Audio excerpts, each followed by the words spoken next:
Go. Alright, so hi, I'm Julia, and this is Patrick. And this is our 2-bin composting system. Patrick built this system out of pallets. Do you want to talk about that? Yeah, it's basically just your standard trucking pallets. You can find them a lot of places for free. You can ask around. You can even just get the ones that are slightly broken and put them together. I use all kinds of different ways of putting it together just to try different things, but the main thing people use is just some self-tapping type deck screws with a screw gun. You can also use just coat hanger wire and just kind of twist it together. And yeah, you can just put them up on end and make a box out of them. We use 2 bins because we have a lot of compost from our house. We're both vegetarians, and so we generate a lot of waste, vegetable waste that way. And Patrick works at a vegetarian restaurant, so he brings home food scraps in 5-gallon buckets, and we add that to our compost. So we'll fill up 1 bin in layers, and we use the compost material. You can use things like this from your kitchen, old nasty eggplants that you never ate. Or you can use things like coffee grounds and tea bags. We put all this in our compost along with whatever other scraps we cooked with that week. We stay away from things like fats and oils.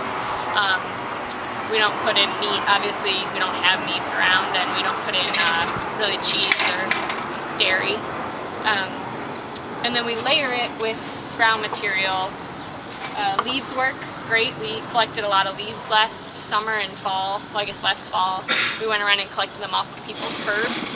And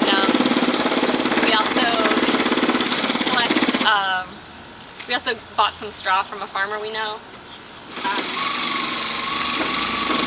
And we'll layer the vegetable material along with the straw in the bin.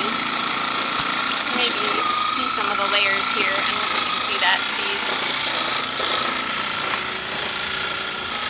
And if you dig down inside, you can see what you ate last week, because it'll work its way into compost. So it's basically just layers of green material, which is usually high in nitrogen, whether that's like fruit and leaves. You could also use grass clippings, stuff that's really fresh and green and juicy. And then you layer that with layers of brown material that's high in carbon. Try and get an ideal ratio, I think, of like 2 to 3 or 1 to 2.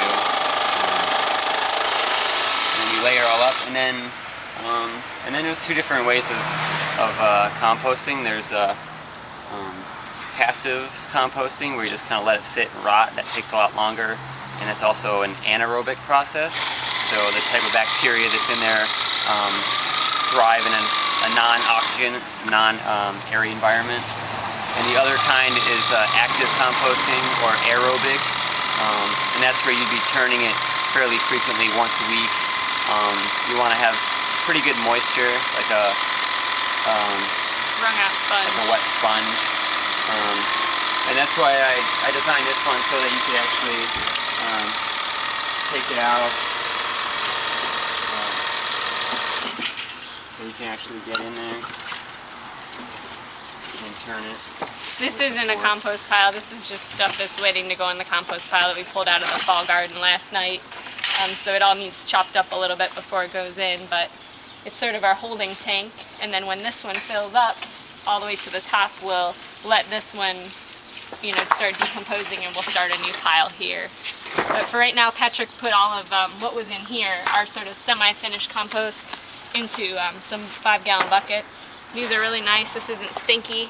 I don't mind touching it. I like the way it smells. It smells like nice soil. So we're really glad it turned out like this. We spread a lot of it already, and we've got a little bit left to keep using this fall and to use in the spring. Yeah. So this is now our active bin, and this other one is just kind of for storing excess material. You can either put your leaves and your garden waste in there until you have enough of it to mix with your kitchen scraps. And then this is our compost cat. Rodent control. She's a vicious killer. And some people actually put mesh on the outside to keep out rodents. The thing about compost is it's a natural attractor to all kinds of life, birds and everything. Microbes and Yeah. yeah. So, So that's pretty much it. and then there's the finished compost in here. This is the really nice stuff. This is black gold. There's a little worm in there. That's what it should look like when it's all done. So, yeah, that's about it.